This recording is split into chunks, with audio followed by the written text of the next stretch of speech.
El escenógrafo es el responsable de toda la parte visual de un espectáculo. Es el dramaturgo del espacio, aquella persona que, bajo un concepto estrictamente dramatúrgico, hace una traducción al mundo visual de todas aquellas ideas que el actor y el director necesitan para hacer la puesta en escena. El proceso de trabajo es muy variopinto. Yo creo que cada obra tiene una naturaleza propia y por lo tanto exige de un trabajo de una manera completamente distinta.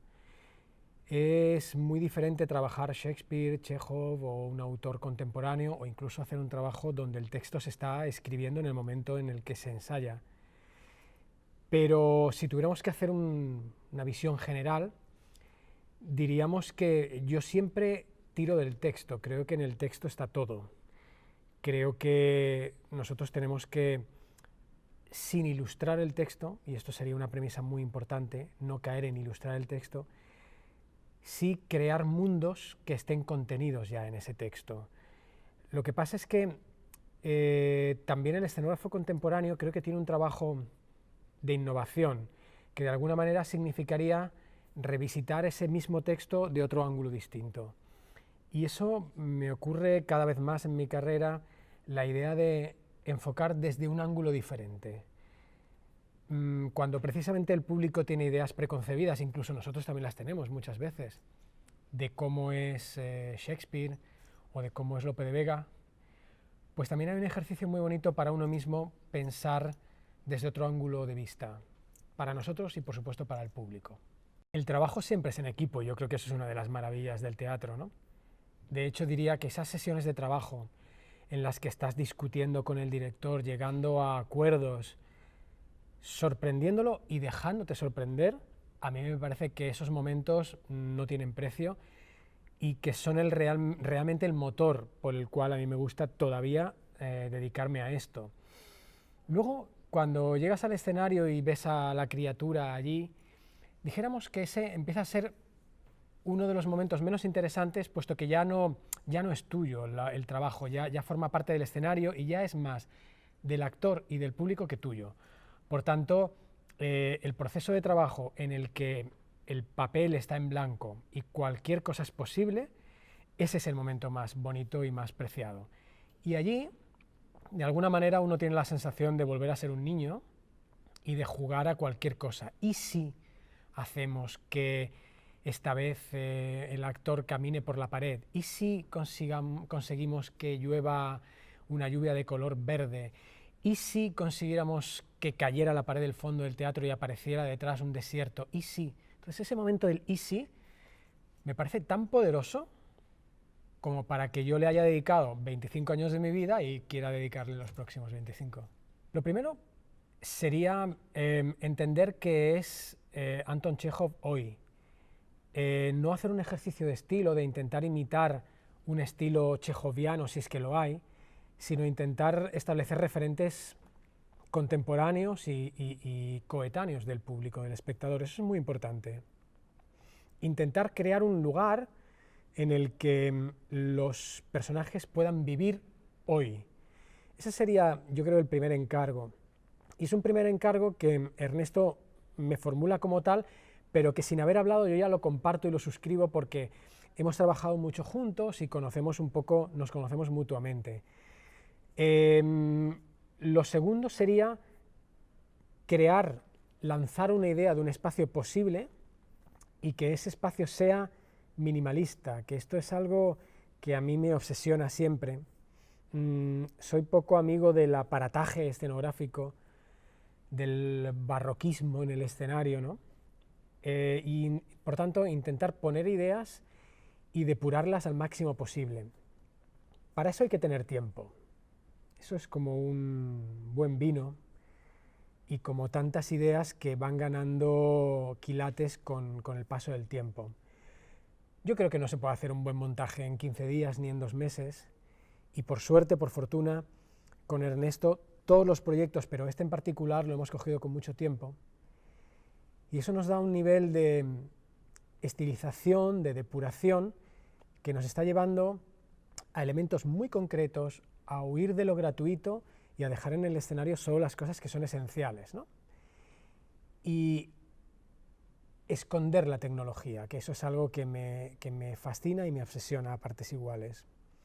Yo creo que la capacidad mágica del escenario, de que sea tierra de nadie y que pueda allí suceder cualquier cosa, tiene que ver con que no se nos vea la tecnología, con que todo lo que en el escenario sucede de una manera sencilla y poética, por muy complejo que sea, que la mayor parte de veces la solución es muy compleja, esa complejidad quede relegada a un segundo o tercero o cuarto plano.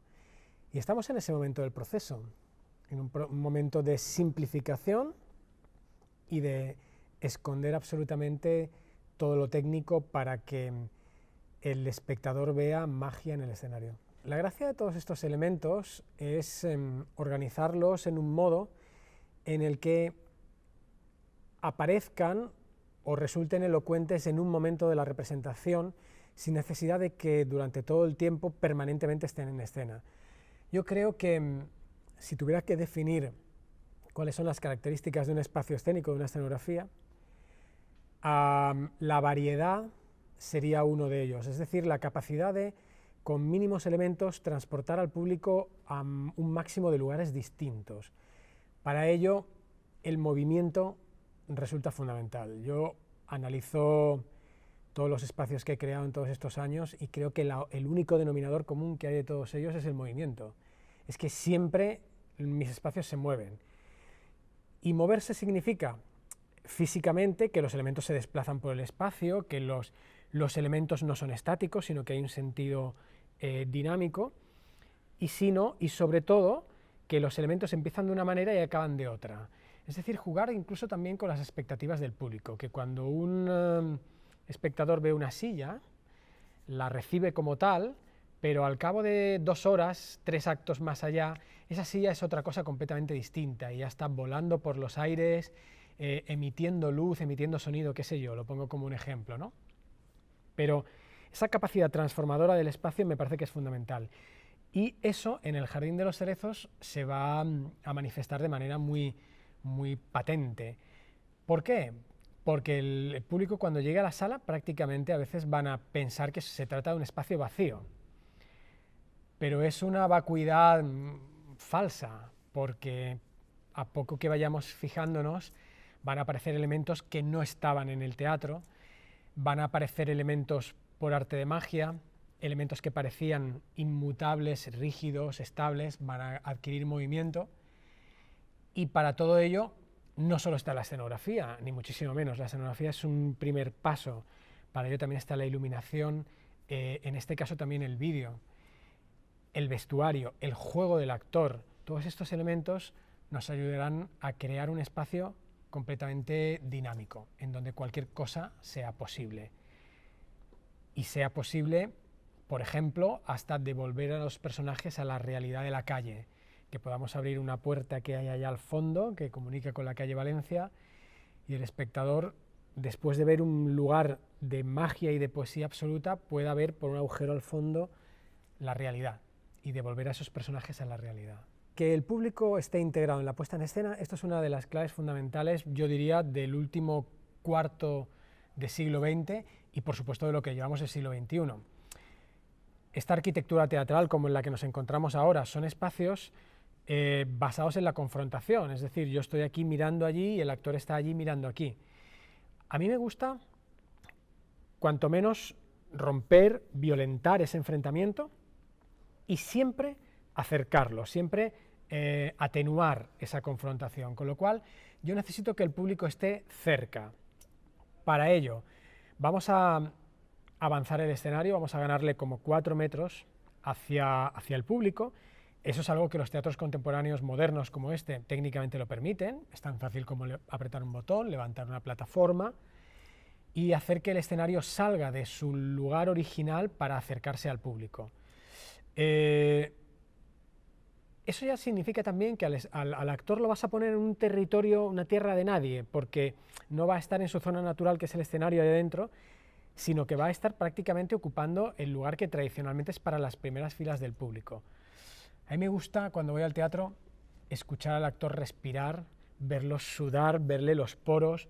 Yo creo que esa es la grandeza del teatro como medio, como género, y su supervivencia en el futuro está completamente condicionada a eso, a que siga siendo un arte presencial, en donde la presencia del actor sea única.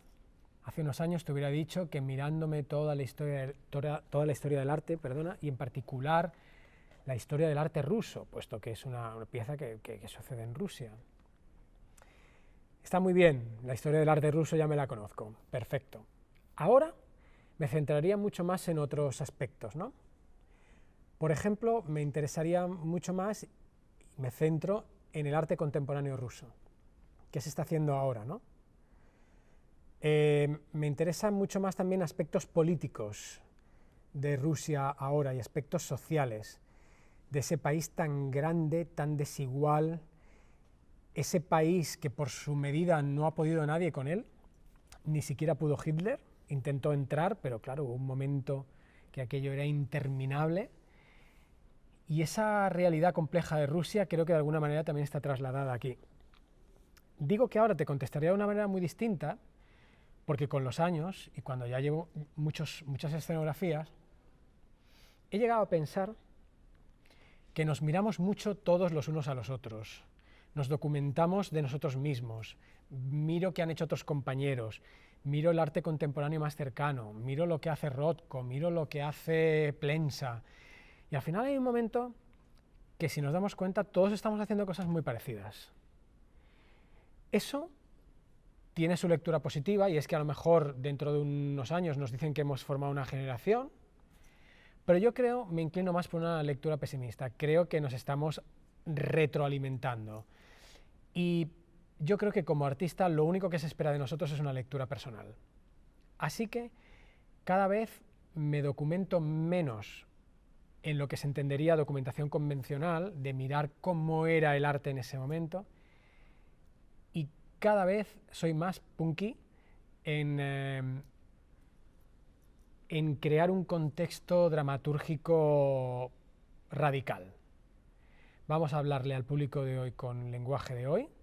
Vamos a pensar no tanto cómo era la Rusia de entonces, sino cómo es la gente de hoy, y cómo aquella realidad de entonces puede hablar y dialogar con la realidad de hoy.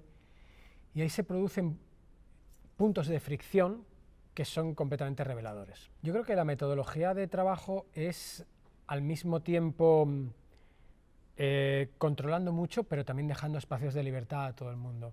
Y yo creo que hay dos etapas muy claras. Una primera etapa que es con todo el equipo, intentando aportar cosas y escuchando a todo el mundo, hasta que se crea el proyecto y ya tenemos entre todos una idea de algo palpable, algo que podemos tocar y que podemos percibir de cómo va a ser el espectáculo. Cómo va a ser en todas sus dimensiones, su dimensión estética, dramatúrgica, actoral.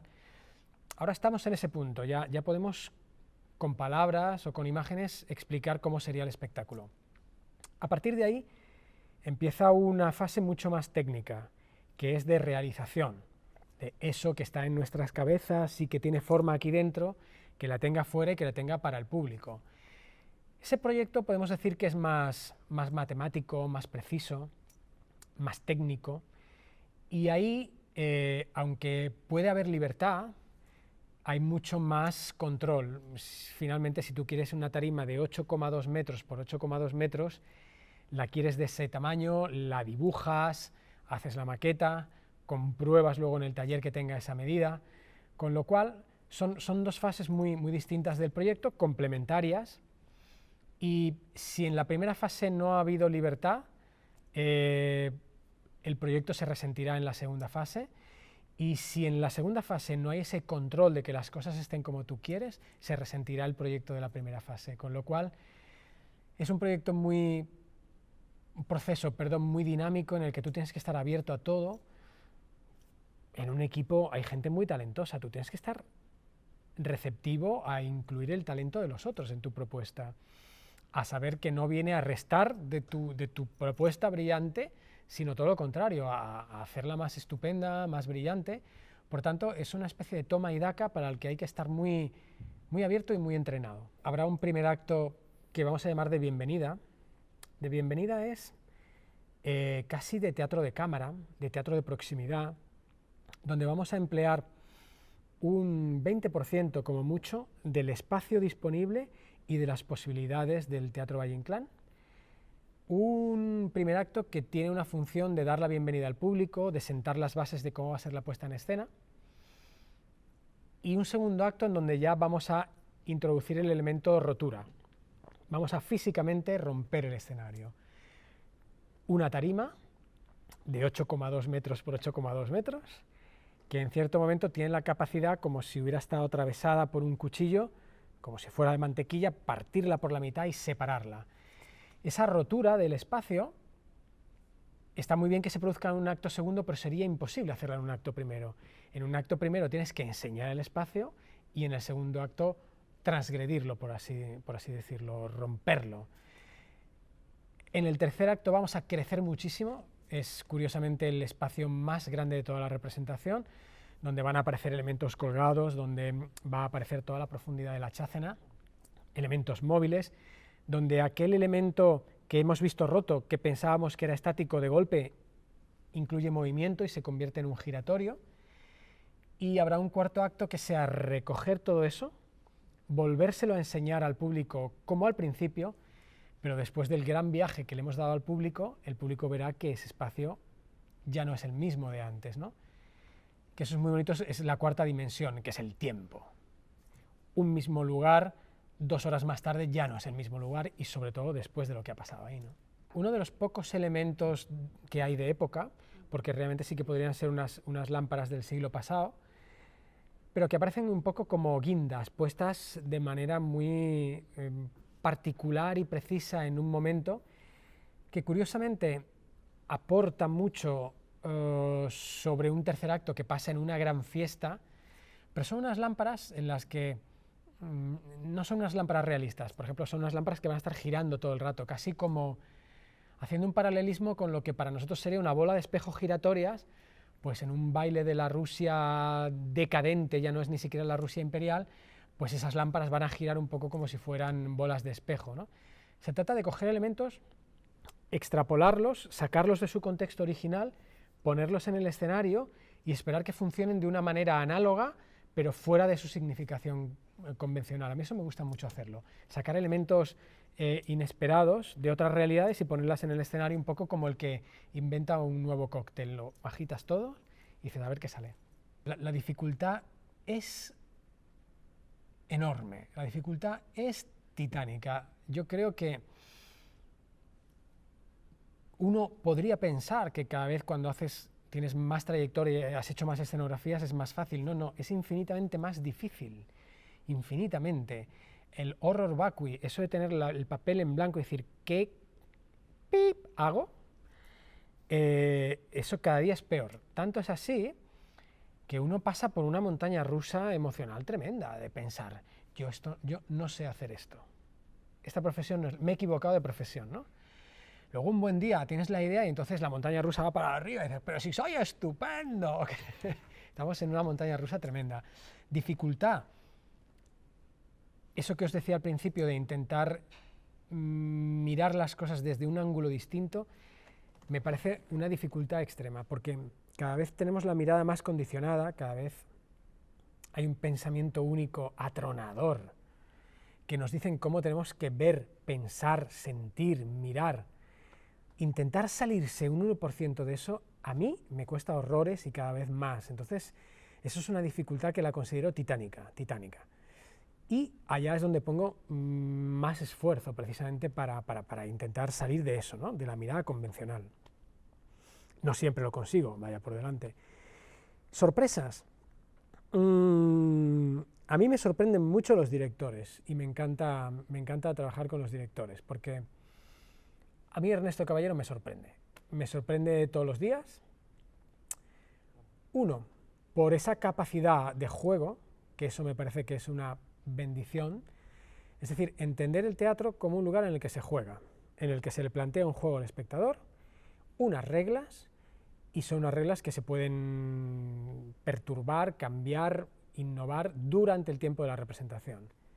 Ernesto eso lo tiene muy claro y es un director juguetón. Entonces no hay nada mejor para un escenógrafo que encontrar un director que quiera jugar. Y luego Ernesto me sorprende también diariamente por su capacidad de generar nuevos enfoques también. Cuando pensábamos que ya lo sabíamos todo, de golpe un buen día aparece con una idea, he pensado que esta escena es tal, y aquello al principio incluso te espanta de decir, ¿pero qué es esto? Nunca da puntada sin hilo, y siempre hay un pensamiento razonado, siempre hay un pensamiento meditado, estudiado, y me fascina que me sorprendan los directores. Yo estoy enamorado de los directores, por eso un buen día me puse a dirigir, porque quería ser como ellos. Curiosamente me enfrento a la escenografía de manera muy parecida cuando dirijo yo y cuando no, porque yo tengo un concepto que la escenografía es la dramaturgia del espacio, por tanto hay algo que el propio espacio explica siempre la dramaturgia de la obra. Así que cuando yo curiosamente dirijo un espectáculo, ya sea teatro, ópera o lo que sea, siempre empiezo por diseñar la escenografía, porque para mí allí hay una clave de cómo va a ser el espectáculo.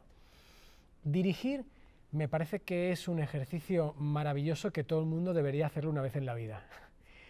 Sobre todo perteneciente a un equipo artístico.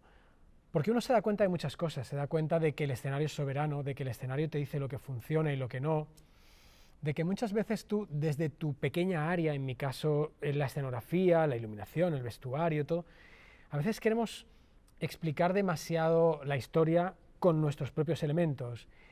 Y cuando diriges te das cuenta, aun siendo el escenógrafo, que encima del escenario el que manda es el actor, es el intérprete. Que estás en el territorio del intérprete y que tu finalidad es ponérselo fácil, acompañarlo, ayudarlo, potenciarlo, hacerlo más poderoso si cabe. Y esto curiosamente es algo que si quizá intuitivamente ya lo podía entender, no me he dado cuenta hasta que no he dirigido, ¿no? Y cuando tienes muchas cosas en escena, está el actor, quitas cosas y de golpe la figura del actor se multiplica por 3. En el escenario todo tiene que tener la medida justa. Es como un plato perfecto que necesita los ingredientes en su justísima proporción. En el escenario todo lo que sobra, el escenario lo escupe de una manera patente, ¿no? El cuerpo del actor puesto en tu espacio lo define. Es decir, tú puedes hacer un dibujo, es un dibujo pobre porque es una materialización bidimensional de una realidad mucho más compleja. Puedes hacer una maqueta, bueno, ya tiene 3 dimensiones, pero mucho más pequeña.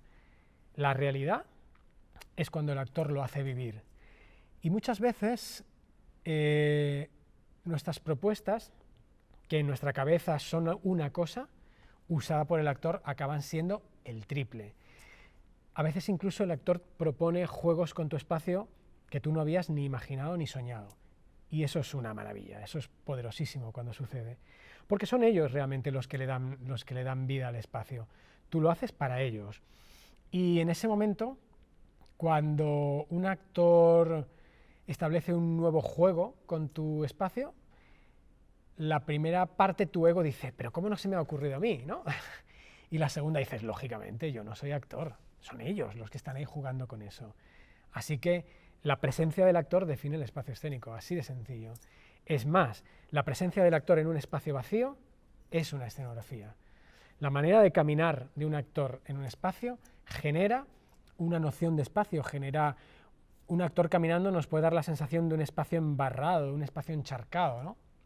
Así que muchas veces no necesitamos grandes inversiones para crear grandes espacios. Nuestro mejor aliado como escenógrafo, sin duda, es el actor.